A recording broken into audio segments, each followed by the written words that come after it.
Good afternoon. Welcome back to another rendition of the B&H virtual event space. We apologize. We just had some technical difficulties getting started today, but we are here. We're live.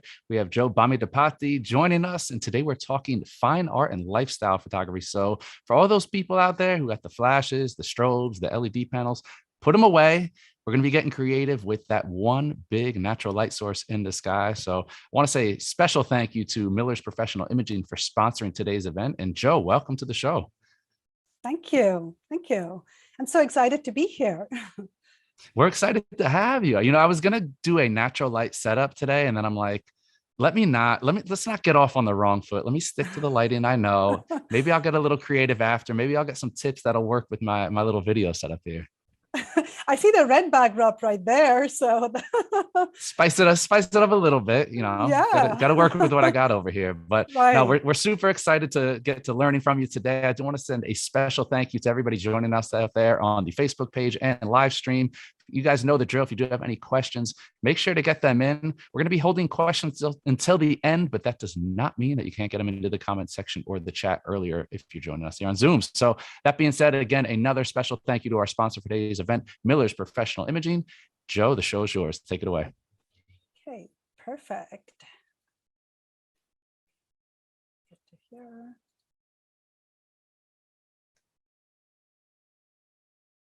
All right. Okay. So today I just wanted to, just like Derek said, take everyone back to a little bit of the basics and talk about using natural light that is free and available during the entire day and how to get creative with it anywhere you go, whether it's outside, whether it's inside, indoors, and how to manipulate that light and basically just experiment with it. So let's get started. Okay, so a couple of things to remember. Again, like I said, natural light is free, right? So you don't really have to pay to use this light. And I see sometimes that so many people, especially when they get started, when they're learning about light, you just want to go buy out the best equipment or strobes and, what diffusers can I buy and, all of the gear. But sometimes just your camera and one lens and using the natural light, whether it's a harsh light, hard light, daylight, sunrise, whatever kind of light it is, I'm going to share some tips and tricks on how to make the best of that available light in front of you. So natural light is really the best especially when you're getting started. I mean, even if you're experienced, and for me, anytime, given, I do use strobes. I love using my OCF too. However, given any time of the day when natural light is available and it's there right in front of me, I love to get creative as much as I can, especially using natural light through the windows or outside when I see pockets of light, etc. Learning how to harness that light that is available and manipulate it, just that is really the key, understanding exposure and seeing the light and also really observing what's right in front of you and using that light in your work to get creative, right? So you just really have to get into that mindset, that natural light, whether it's daylight, whether it's harsh light, don't be afraid of it. There are tips and tricks on how you can use that light as well as to get creative with it. So just a little bit about me before we get started. I am a lifestyle fine art photographer, portraits and commercial work. I was actually an electrical engineer previously. I'm an educator at Click Photo School. I teach a full workshop, 4-week course called The Imperfectionist, where I talk all about letting go of perfection and embracing all creative art. I'm creator of the emotive film-like presets, as well as I'm the author of a self-paced class where I talk all about shadows and light. Like I said, I really geek out about shadows and light. I've taught at multiple conferences, Click Away, Reset, recently at WPPI, Imaging, etc., and the co-founder of an online retreat, as well as a couple of in-person retreats called Call Me Artist Retreat. And I'm ambassador for Miller's Lab, as well as Lens Baby. MBM Photographs is my IG, so I would love to see you all there. Okay, so to get started, key rules, right? So something to keep in mind, absolutely, is shooting in manual mode for full creative control. So, regardless, I mean, if you're getting started, make sure that you turn your dial to the M manual mode, because that's where you get your full creative control with exposure as well as shutter speed. Those two, I mean, yes, ISO matters too, but those two are really, really the key most things to remember, especially when you're trying to harness the best out of the natural light. Understanding lighting, right? So we'll go through some different images and talk about how to study lighting, composition with respect to light. And I'll cover this a little bit as well, as to understanding where you are with respect to your subject and with respect to the light where it is in the scene, and how to play around with composition anywhere you are, whether it's indoors or outdoors with respect to light, that is. Story and mood, and how to build up a story and mood, and how to create mood using color as well as light, because that's really, that's where really the whole story or the mood of the image really comes from, light and color. Okay. Continuing on with the key rules, manual mode really, just like I said, it involves getting full control with your aperture, shutter speed, and ISO. And I know, like I said, this is the very basics, but this is super important because you can really shoot the same scene in multiple ways when you have a full command on your exposure. Set your f-stop and shutter speed. So this is at least what I do, and this is what I like to talk about, which is what I do. For me, I set my f-stop as well as my shutter speed first, and then play around with my ISO accordingly to go high or to go low to compensate for the natural light that's available in the scene. Okay. So dreamy golden backlight is something that we are so used to seeing. And, whether it's sunrise or whether it's sunset, dreamy, beautiful backlight, it's very, it's just very inviting. It's very soft. It feels very delicate. As a lifestyle photographer, especially as a family photographer on the family side of things, all my clients, I mean, and this is what I do 99% of the time, at least with families. I mean, solo portraits is another thing, but with families, they love using backlight as much as possible. However, when it comes to backlight, you can still change things up so you have a variety of lighting situations in the same scene, and play around with light so that you're not really just shooting the same thing over and over again. And then, just changing things a little bit up, right? Okay, so considerations when it comes to light, whether you're shooting indoors, outdoors, wherever you are, think about the direction of light where you are, whether you have east, west facing windows, north, south facing windows, where you are. Also, sometimes it's important to remember that the seasons change. So whether it's summer, light is different, winter light is a little bit different. You have spring and you have your fall light that's a little bit different. For me personally, I absolutely love fall and winter light. I just love the way that the light enters in through our windows during the fall and the winter. We're actually surrounded by homes all around where we live, but still, I just have to time things accordingly so that I'm making the best of that light that's available, at least when I'm shooting indoors. And something to keep in mind, and I think sometimes people forget this, is that light is dynamic and it's constantly changing, right? So keep that in mind. And sometimes the window of light that you're trying to shoot, whether it's outdoors, whether it's indoors, it's very short, right? So keep that in mind, that it's constantly changing. And sometimes the best light that you may like, or to get creative, is that window is really sharp. Okay, so breaking that down even further, we're going to talk about the types of light and how to use that kind of light in our work, wherever you're shooting, like I said, indoors or outdoors. Compositional elements with respect to light, especially perspective, which is super important, at least the way I shoot, because you just a little bit of change where you are with respect to your subject and where the light is situated can really just change the image, or can create a completely different mood of the image. And story, how we connect with the viewer, right? So if you're in the same scene, You can have beautiful hazy light. You can have light flares.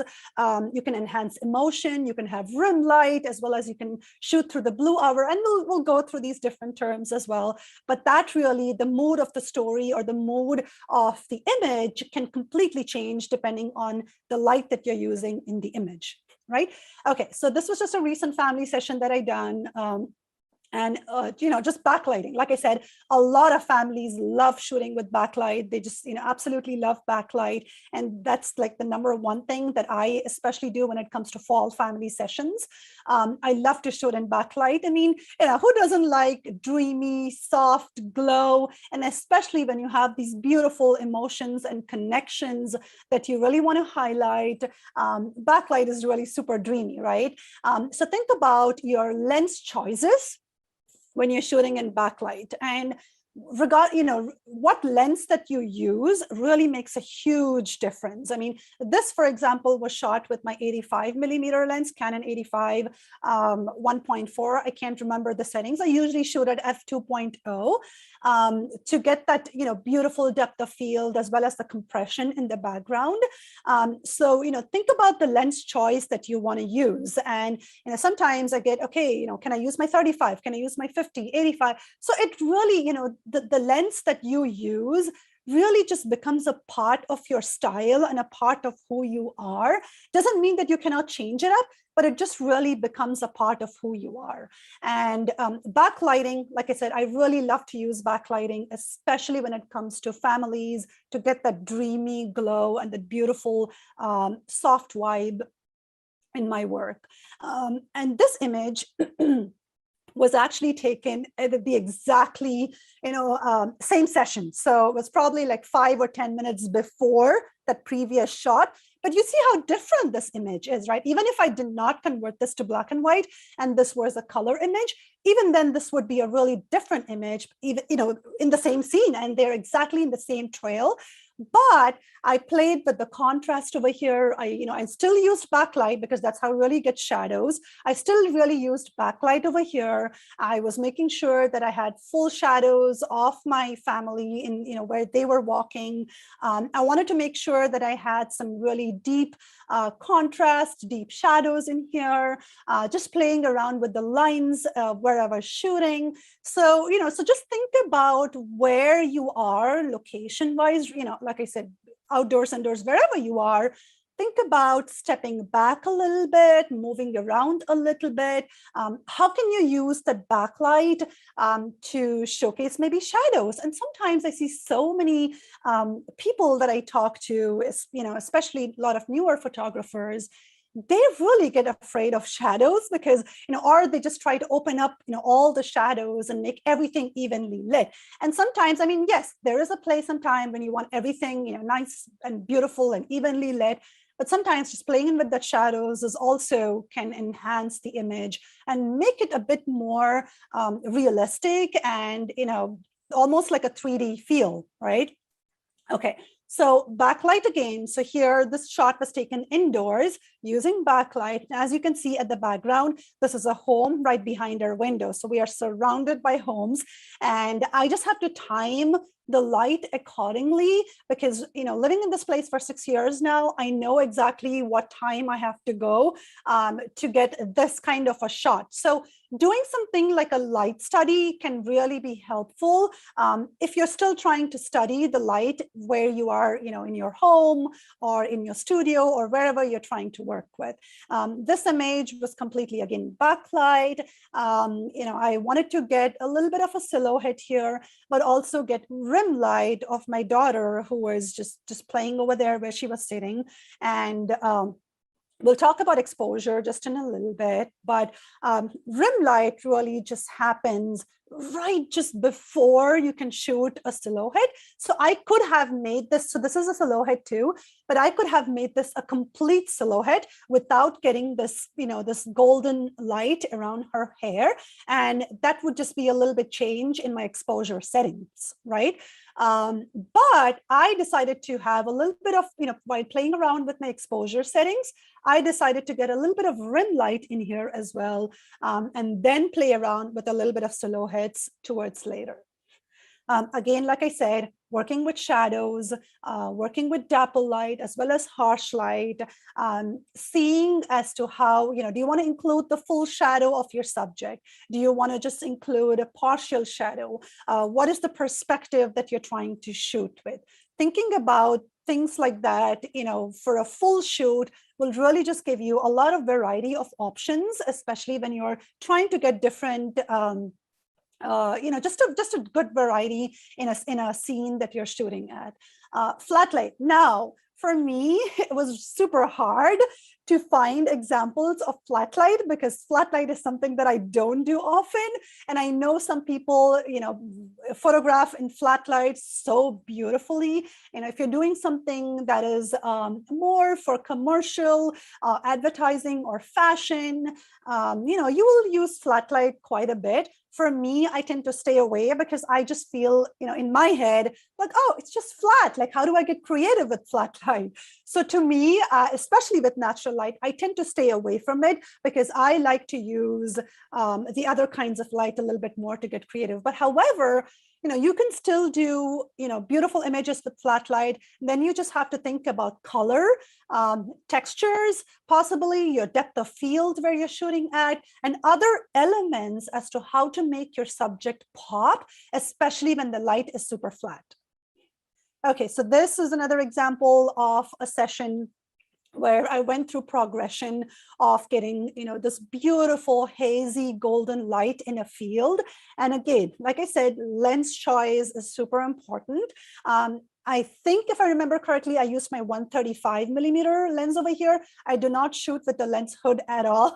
So for me, when I am on location, I tend to sometimes use my hand if I need to block any haze out, or I would just move around till I find the perfect angle so that, so that I'm controlling the haze and it doesn't feel overwhelming, but it's still soft and subtle and gives me the dreamy look that I really like. And again, this is the same family. We were at the same location, and just a little bit of change in the angle. It feels like it's a completely different image, right? And here, what I did was changing my perspective as well as using the mom to block the light that was coming in from the left of where her husband was standing, if you notice. So, when you're in an open field like that, when you have more than one person, try to think about, because I don't use any props or anything like that. So try to think about how you can use your people, to your subjects rather, to block the light on the second person, whoever is in the frame, so that the light feels a bit more, slightly more softer and not too harsh or too hard, especially when you're working with little kids and families. Okay, working with the last light of the day. So this is something that, couple of years, until a couple of years, I used to not do this very often. Once the sun set in my family sessions, I used to be done and, pack up and leave almost. But the past 2 years or so, I have been staying until it's like pitch dark. And I mean, you just have to make sure that the families cooperate and everything goes well, et cetera, et cetera. But that last light of the day is, when the sun's almost going down to the, when it's gone really down, and you have this beautiful pinkish hues with that blue light, blue hour, which is what you call it. It's just really magical. I mean, you might just have to bump up your ISO to just compensate for the lack of light a little bit, because the light's just really dropping down super fast.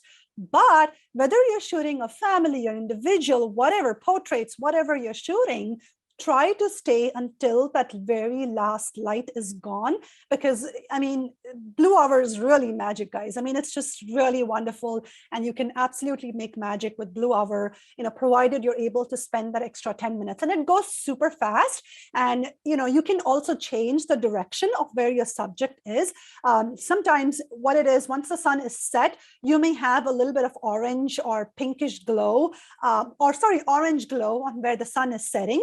And that progressively goes to a bluish hue. On the other side, you may see a little bit of a pinkish glow. So you really, I mean, everywhere you look 360 degrees, you'll find like another color that you can actually use. So just think about using blue hour to the full potential as you can.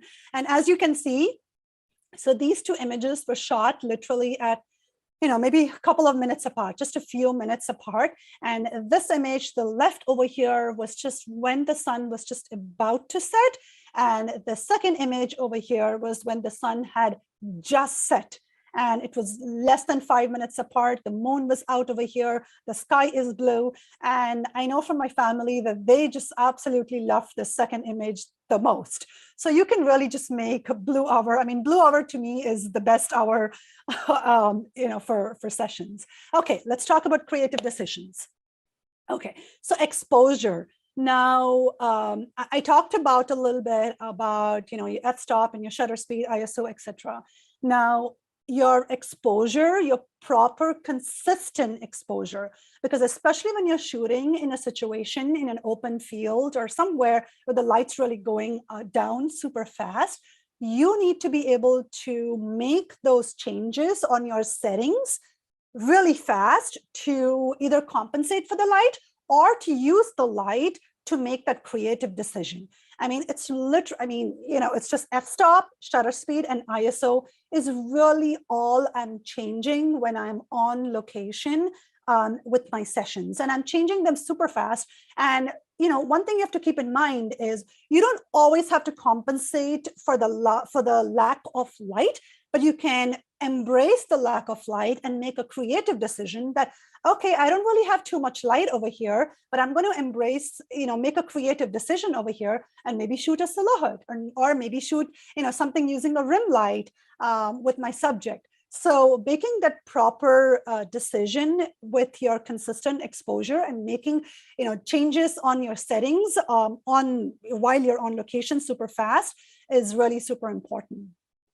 Okay, so like I said, do you want everyone to be evenly lit always? I mean, not really, right? We making, going with the flow of the change in light really gives you that variety. Now, do you intend to shoot bright, or do you really want to make your shadows more prominent?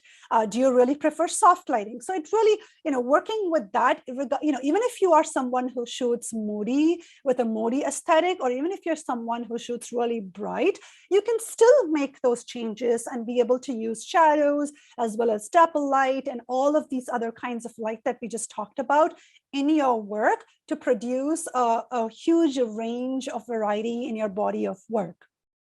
Okay, so creative decisions, another important one is light and color, right? So this image over here was shot indoors, and super cool fact, this was actually published in National Geographic, and I was super proud of that. So this image was shot indoors, and something to think about is, would this image look the same if my ballet dancer had another outfit?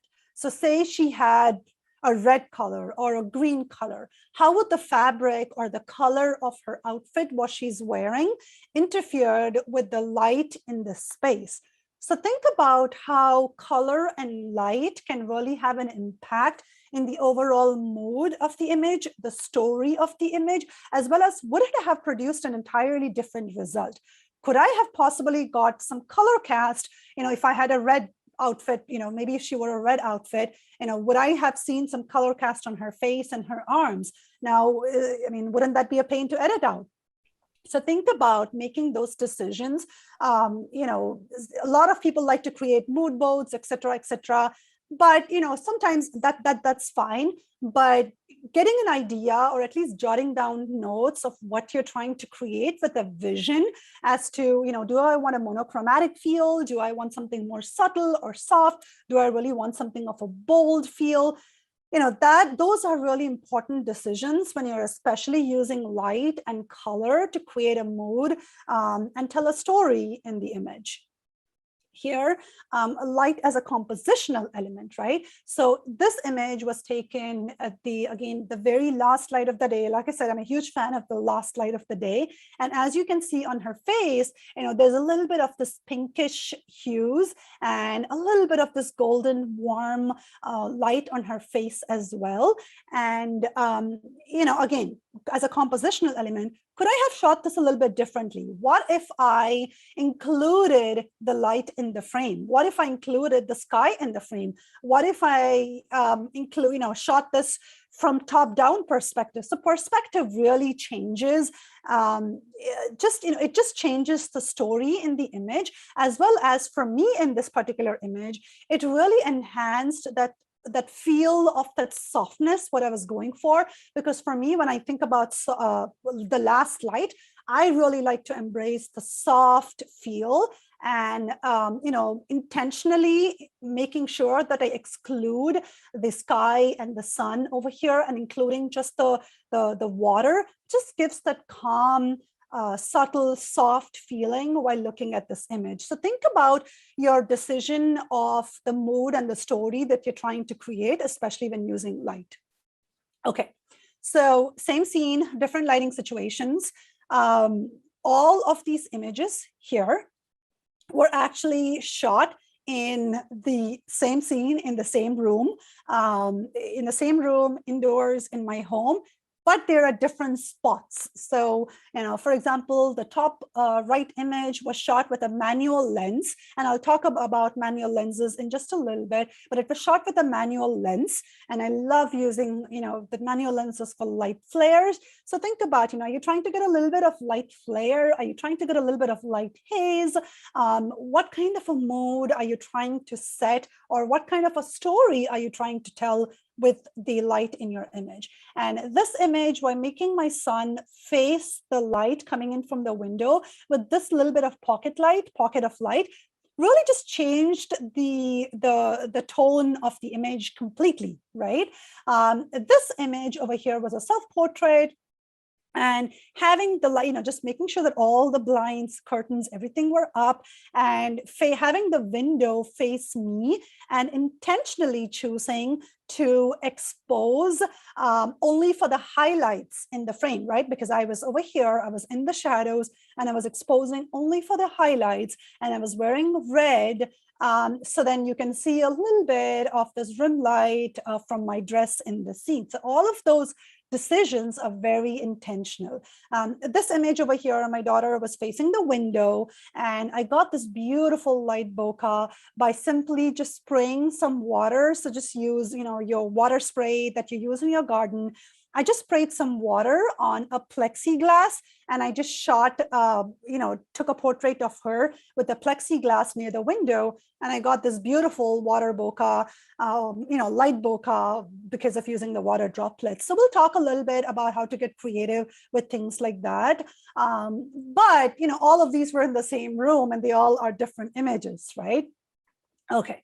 So talking about getting creative now, which is the more fun part, breaking the rules. So this is something that, I don't know how many people have heard of this or, heard of these terms. When we are new to photography, or even when we are experienced, I think many times we hear about follow this rule, your image is not in the rule of thirds, or do you have center composition, or you're overexposed your image, or maybe it's, all of these rules. I mean, they're great because knowing your rules is super important. But sometimes just having that little bit of a leeway to be okay to break those rules can also really help you to get a little bit creative. Now, why do you even have to break rules though? Like, how do you know which rule to break? When you are in a situation and you're, having your camera in your hand, how do you know what rule am I going to break today, right? And then if you do break a rule, how do you know that your photo is technically correct? And does it really matter if it has to be technically correct? So these are the questions sometimes that it's important to think about. And, to me personally, I believe that, rules are absolutely important. However, there is a time and place where you can actually break those rules successfully, as well as get a little bit creative with making your image, possibly not technically, fully technically right, but it still visually works, right? It's still a strong image. Okay, so we're just going to look at some examples over here. Creative light play. one of the examples is for me, I love incorporating blur into my work.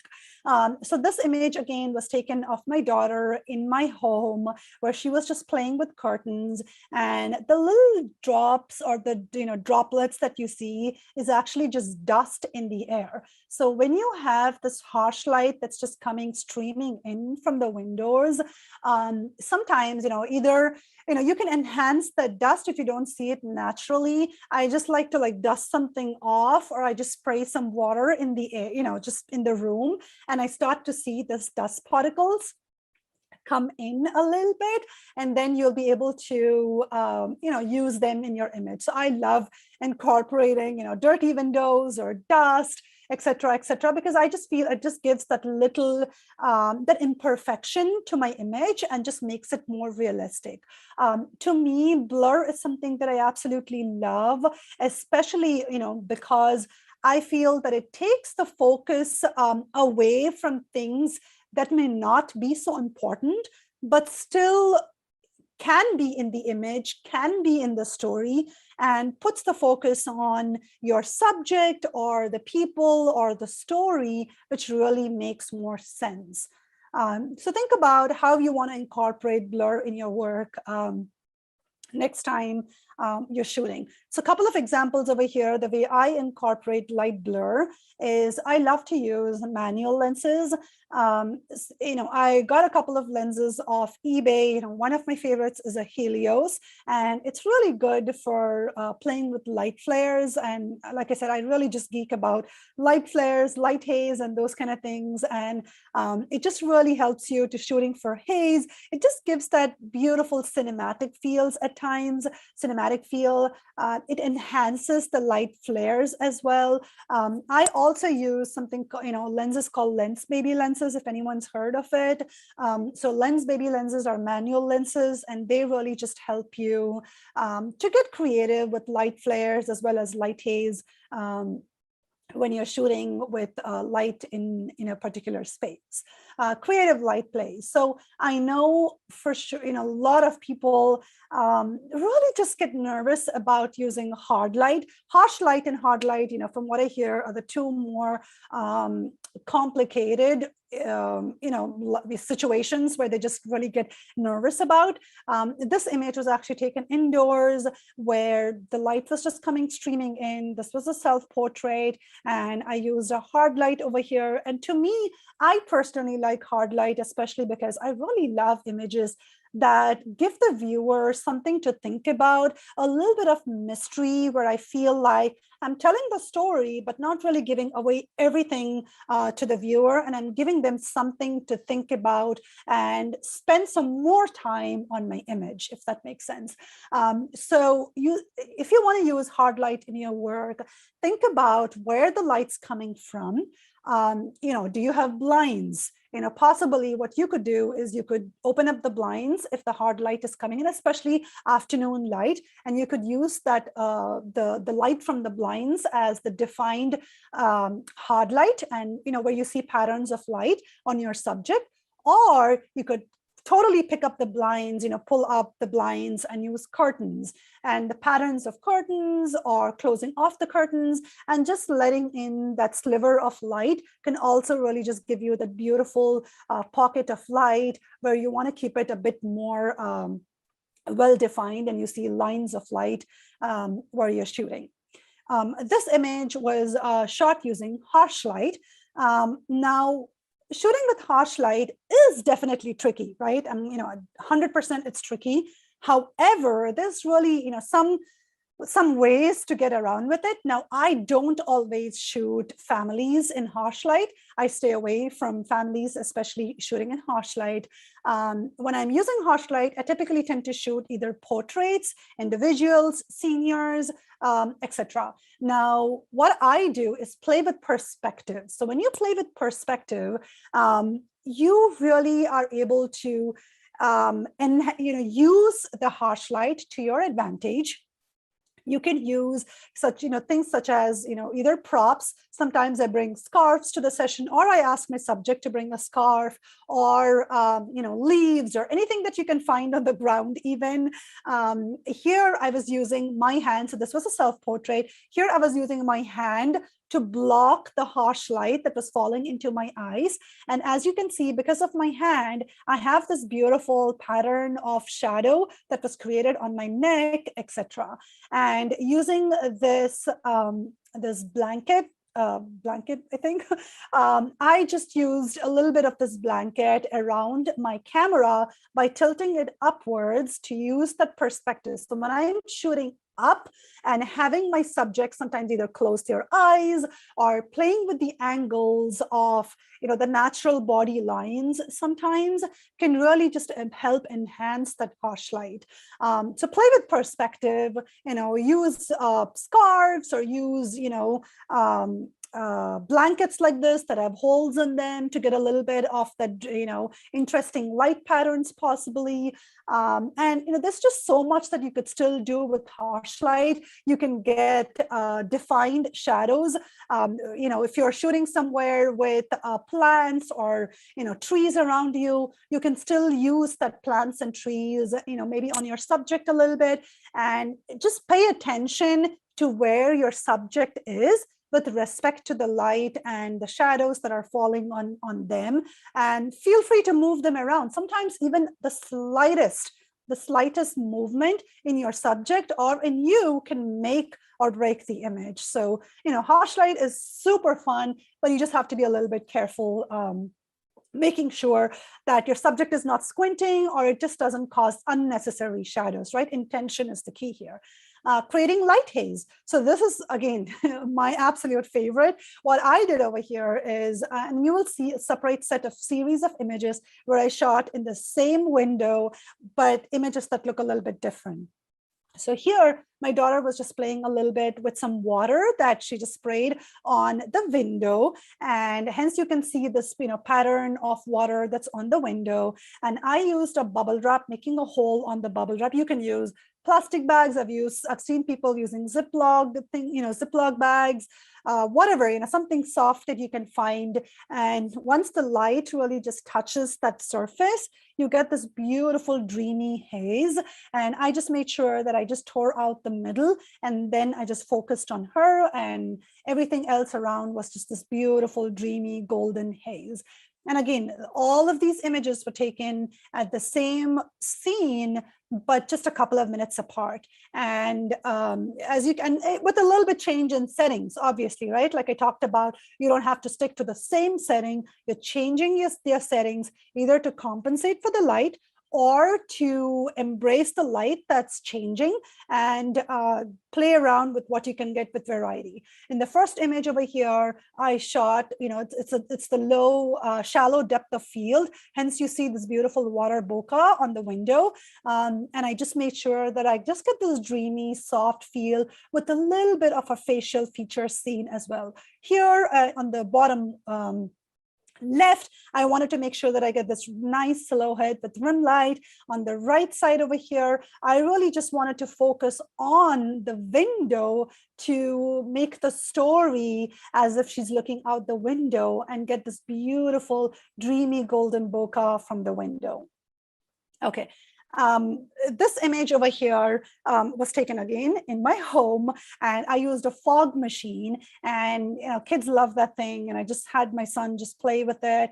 And he just at that time, this was taken a couple of years ago, and he loved playing with shadows. I mean, kids love those kind of things. And he was looking at his own shadow, and then I caught this reflection. So it was almost like a three element image where I have a shadow, I have my main subject, as well as I have a reflection.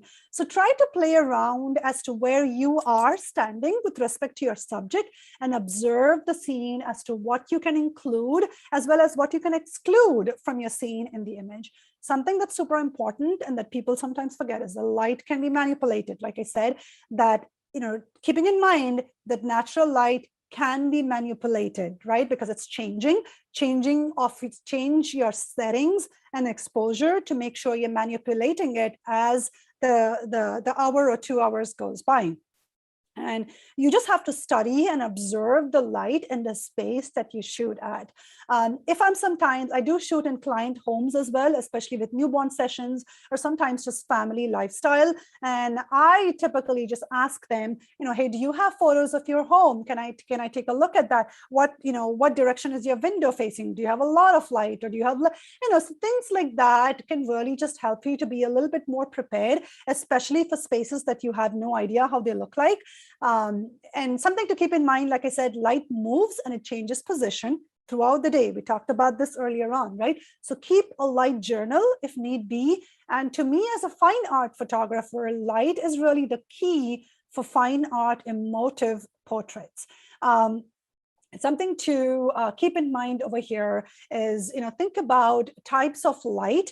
Like we talked about dramatic light, we talked about flat light, and the mood, what kind of mood that light is going to give you, because dramatic light can be powerful, can be mysterious, can be intriguing, can feel that, okay, I want to know a little bit more what's going on.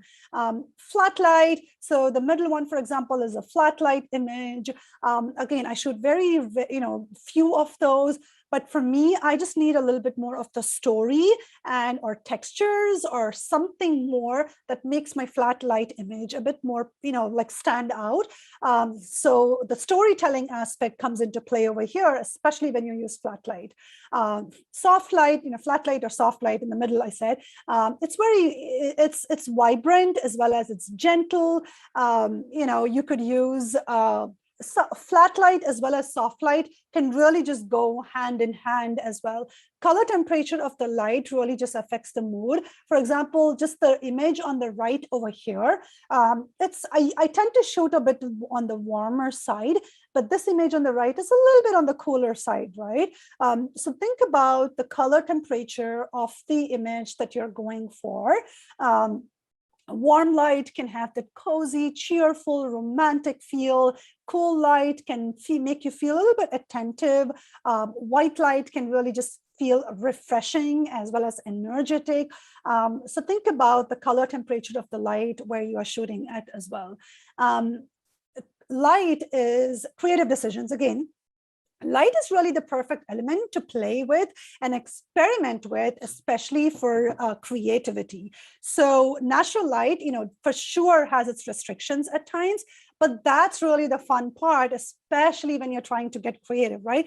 Observing and making the same scene feel and look interesting is really the key. Just in summary, don't really be afraid of shadows.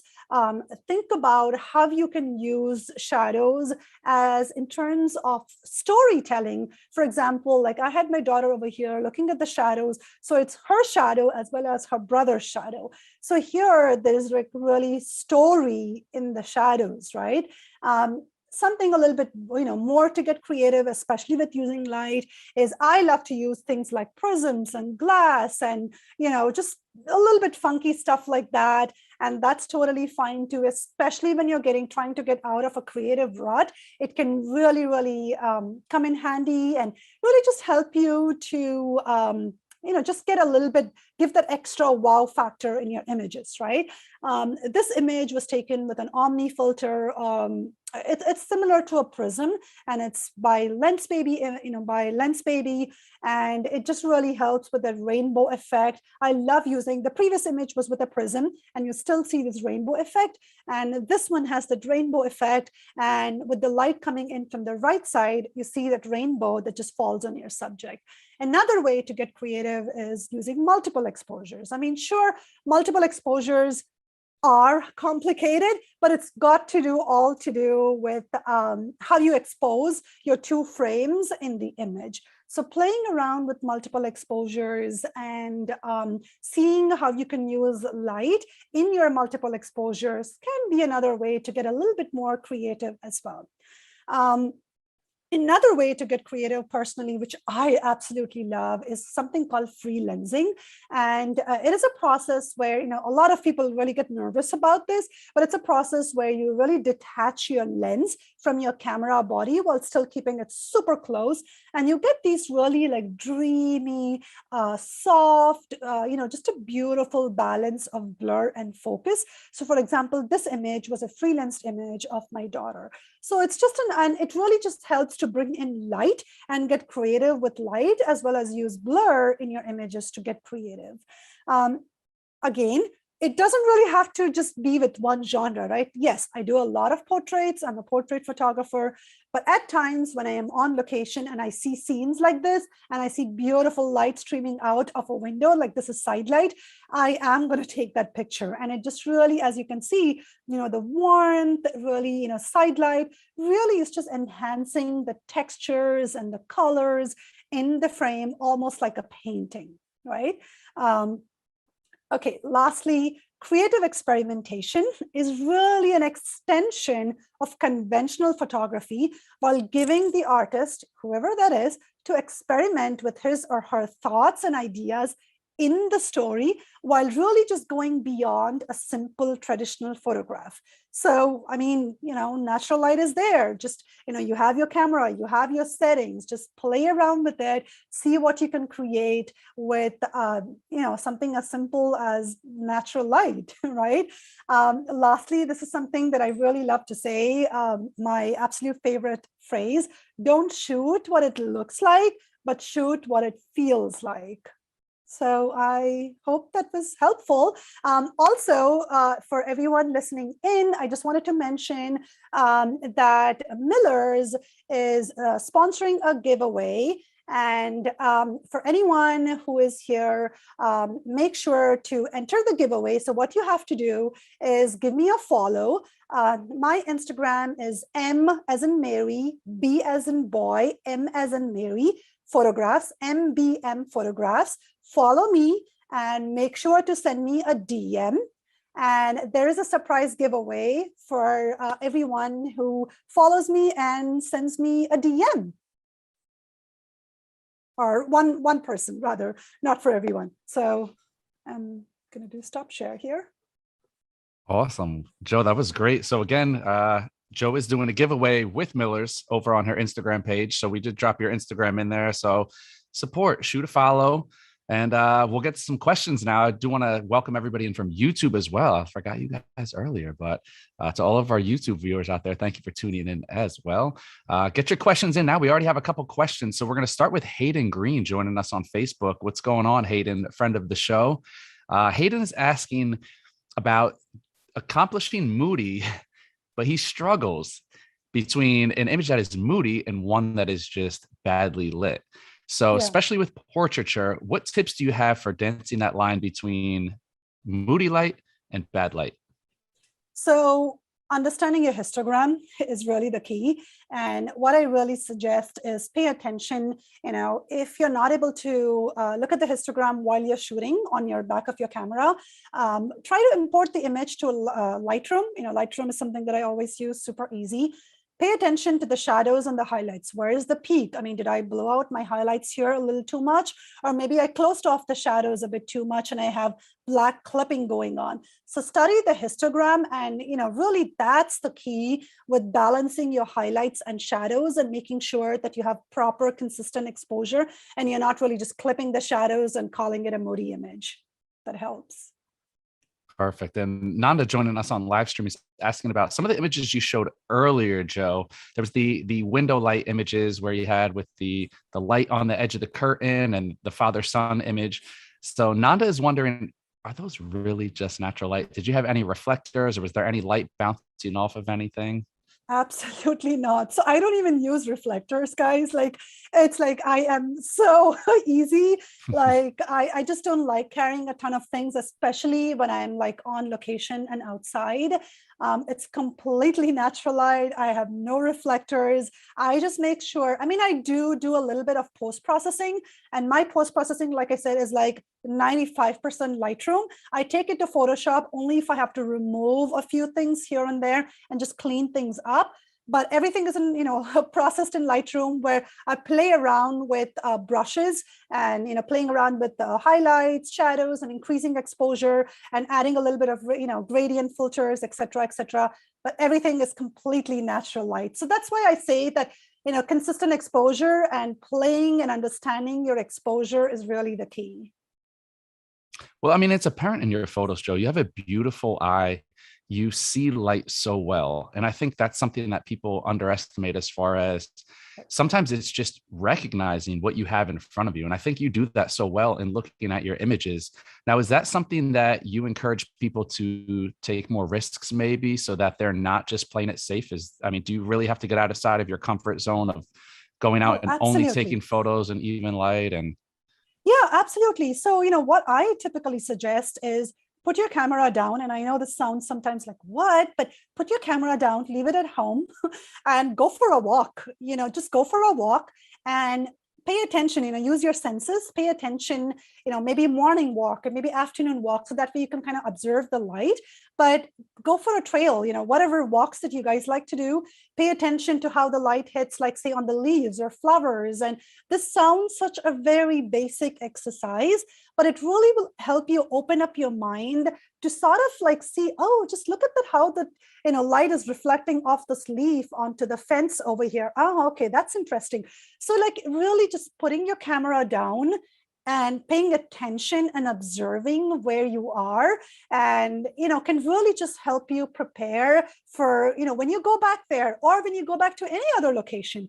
It will really help you teach as to how to use that light. And like you said, just get out of your comfort zone. Even if you make mistakes, even if you go out one day, shoot for 1 hour, and you have 200 overexposed images, that's fine. At least maybe, okay, I know what not to do next time, and that's fine. yeah, that's a great point. One of my mentors, is a perfect example. I laughed to myself when you were talking about taking notes about the light, and that's exactly what he does. Is he'll go out and he'll say, okay, at this time of day Right. and this location, this is perfect light. And he'll come back and he'll work that location. And it goes back to kind of what we were saying on the last point of, it's the light that not a lot of people want to take photos in that often makes for the best light, because it's not easy. Absolutely. You have Absolutely. to work it.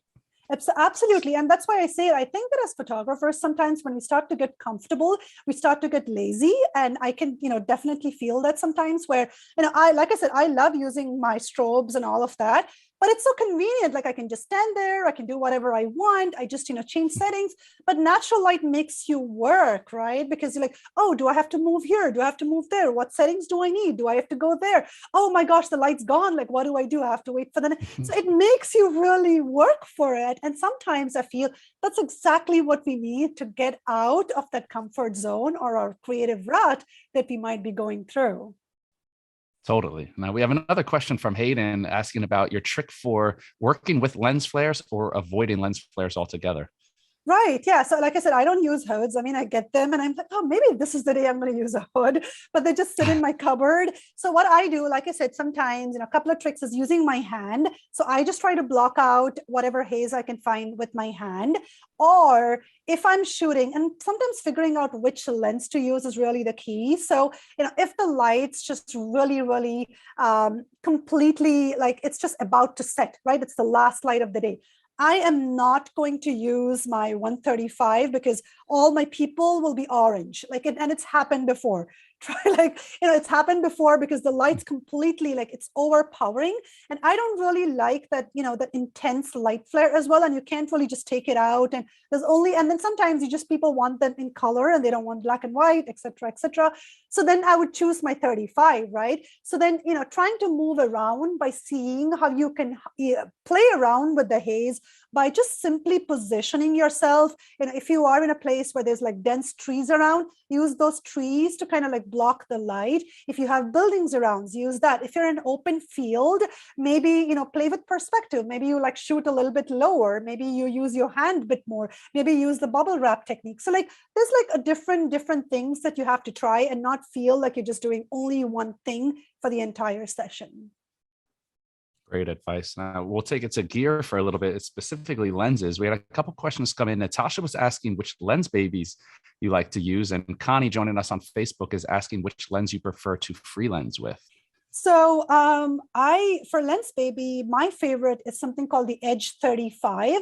It acts like a tilt shift lens, and I absolutely love the tilt shift feel because to me, at least my style of work, I feel that that blur is just super soft, and it just really helps me with the storytelling aspect a bit more and enhances the light in the image. In terms of free lensing, I use a Canon 50 1.8. It's my cheapest lens that I got 6 years ago for like $50. And I use that on my old camera. So I have a camera that I just keep it aside so that, I do get nervous about missing my, main body too. So I have an old 60 and I have my old 50 1.8. And I just use that. And, it's just ready to go whenever I want it to freelance. Interesting. I think anyone who's ever shot Canon has the nifty 50. I don't Oh, think yes. there's a Canon body out there that doesn't at least have a nifty 50 in the bag. Oh, absolutely. I mean, it's the cheapest and the first lens that I think everyone buys, right? So it Yeah, still I mean, works. It's still, you get the yeah, fast lens on the cheap. It was like 100. I don't know if it's different. I remember it was like $100 back in the day. You can get one 100 used bucks. for 80. Yeah, I think Not a so. bad Yeah, bargain. yeah. Awesome. Well, Absolutely. Elizabeth is giving you a challenge, and Elizabeth, make sure you go and check out Joe's Instagram. We'll have to see if she's talking about shooting in the middle of the day. Now, a lot of times it comes down to the right time. You talked about golden hour, blue hour, finding the right light. Elizabeth says she would love to see what you would do with that middle of the day, high noon sunlight that no one likes to work with. Do you work with that at all, Joe? So like I said, I work with that with portraits. And I have a lot of videos that I talk about how to use the midday light in my class, that Shadows and Light at Click Photo School. So in that, it's a breakout or a self-paced class. So I have a little bit of tips and techniques that I share there as well. But that image that I showed, which was yellow and the blue sky, that was shot completely at high noon. And you can't really tell that it was high noon, but it was at complete high noon. But there are a couple of images on my Instagram, you might have to scroll a little bit low, down below. But on my Instagram, I have images where I shot at not necessarily high noon, but like 1-ish or 2-ish at that time, where I've actually used shadows from trees, etc., on faces, and just a little bit like that to get creative with incorporating the shadows within the frame as well. So if you take a look at that, there should be a little bit of how I did that in there too. Awesome. Now, Jeffrey's going back to the very first photo, was the backlit photo. He says there are, I guess he said tough lights in the kids' eyes. I don't know if Jeffrey, if you were referring if there was catch lights in the eyes. He was asking if a reflector was used for that picture. If not, how to get that light in a backlit condition. The first image, you mean the father and the son with the backlight, I think? Yeah. If I remember. Okay. Yeah. So like I said, there's no reflectors, nothing. I just shot with the low. I always shoot at f2.0, and that's my trick to get that beautiful depth of field. And just, I shoot in continuous, especially when it comes to kids and families, and making sure that I don't even have a mirrorless, guys, yet. So it's on my next on my list. So, it's for holidays. But I just make sure that I have my focus that is set on the kiddo's eyes. And that way I can just make sure that the eyes are in focus. And in Lightroom and in post-processing, I'll use a little bit of clarity brush as well as exposure. So those are my two things that I absolutely love, especially in post-processing, that I will just zoom in and make sure that, especially when it comes to eyes, I will make sure that I add a little bit of clarity as well as exposure so that, your eyes are in focus, or they're in focus, but they're standing out that way. And you see that catch lights that might be very subtle, but they're more prominent. Definitely. And a tip for everyone out there, do not be afraid to shoot in backlighting. I think I shoot a lot of portraits backlit. And if you overexpose, if you're using a mirrorless, it's even easier. But even if you're still a DSLR shooter, it's like if you're shooting into light, automatically go up a stop and a third as a starting point. You get nice soft light. It gives you a nice, almost like hazy look. If you want to take that out with some of your sliders or your dehaze filter, it does the job, or you can roll with the hazy look. So that's my unsolicited 2 cents for Oh, shooting in backlit absolutely. conditions. But it gives you Well, like nice, even light right, because you don't have the exactly. harshness of the light source on it. Absolutely. So And like I said, like the first image, I shoot at f2.0, but that means that I might have to compensate with my shutter speed and go higher, right? So maybe I was at 1 hour 500, 640, something like that. So it's a higher shutter speed so that I can get that beautiful creamy background as well as that nice compression that I really like. And then don't be afraid, because I've seen sometimes when people start shooting, when they're in a scene, they immediately start shooting. So just try to see which is the best angle by moving. And that's why I really like prime lenses, because it makes me do the work. So I like to move around to see, okay, maybe I need to bend down a bit. Maybe am I in the right position with respect to the subject? Is the light hitting them in the right way? Are the shadows flattering? So ask yourselves those questions to make sure that it's pleasing and it's what you really like to do. wow. A lot of great information here, Joe. It really, you got us thinking, and I think that's really it. Is you have to start with natural light. You have to learn how to mold natural light and how to see it, like we talked about earlier, before you can move to anything else and perfect anything Absolutely. else. So this is it. This is the building block. So a lot of great tips here for those of you asking, or for those of you who are new to us. We do have this. It will be archived if you watch it on our live stream, our Facebook, our YouTube. We are streaming to YouTube. So watch this over and over. Take notes. There's a lot of good bits of information here. I want to thank all of our viewers and remind everybody, go throw Joe a follow over on Instagram. She is doing a giveaway over there with Miller's Professional Imaging. So definitely go shoot her DM, follow her. And if you have any questions, reach out, engage, right? We like when people engage on our Instagram pages. Best. Absolutely. Absolutely. And like I said, just like Derek said, please, just come over, follow me on Instagram and send me a DM, because Miller's has something super fun and exciting to give away, especially for the holidays, that I'm sure that the winner will absolutely love that. So Awesome. Well, Joe, it was great having you. We'd love to have you back whenever you got some time yeah. for us. So thanks for the information. A huge thank you again to our sponsor for today's event, Miller's Professional Imaging. Make sure you go check them out as well. And Joe, if you are in the market for a mirrorless camera, Oh. I think I know a place that sells them. Absolutely. I'm going to be, I think a couple of weeks from now, it's on my list. There you go. Yeah. Well, guys, go throw her your recommendations. What are the mirrorless cameras out there you like? Shoot her a follow, join our giveaway, let her know what those mirrorless cameras are you like. That's all we have for now. Another rendition of the B Virtual Event Spaces in the